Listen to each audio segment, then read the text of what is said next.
প্রতি বছর নড়াইলের বিভিন্ন বিলে সরিষা সহ নানান ফুল থেকে মৌ বক্সে মধু সংগ্রহ করেন ২ শতাধিক মৌচাষী। বছরের প্রায় ৭ মাস এ কাজে যুক্ত থাকেন তারা।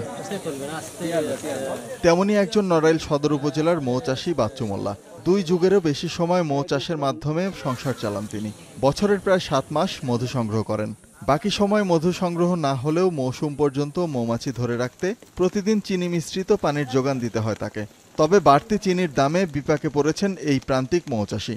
চিনির যে দাম, তো খাবার দিয়ে আমাকে যে মধু আমরা সিজনই পাই, আসলে এই যে যা ইনকাম করি আর যে খাবার দিই আমরা, তাতে আমাকে খুব একটা লাভবান আমরা না। একই অবস্থা জেলার অন্যান্য মৌচাষীদেরও।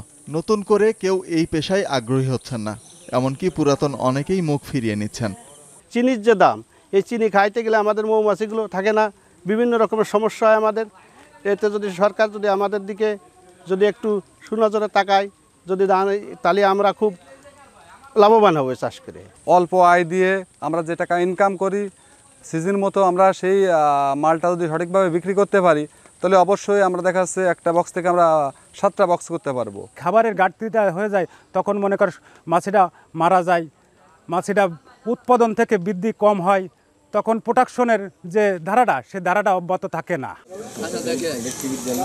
বিসিক কর্মকর্তা বলছেন মৌচাষীদের সহায়তায় পাশে থাকবেন তারা।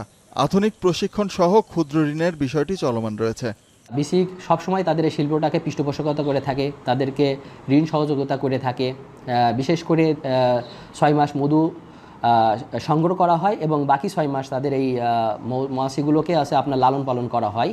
প্রতি বছর নড়াইলে অন্তত ৭০০ টন মধুর উৎপাদন হয়, যার আনুমানিক বাজার মূল্য ৩৫ কোটি টাকারও বেশি। এখন নড়াইল।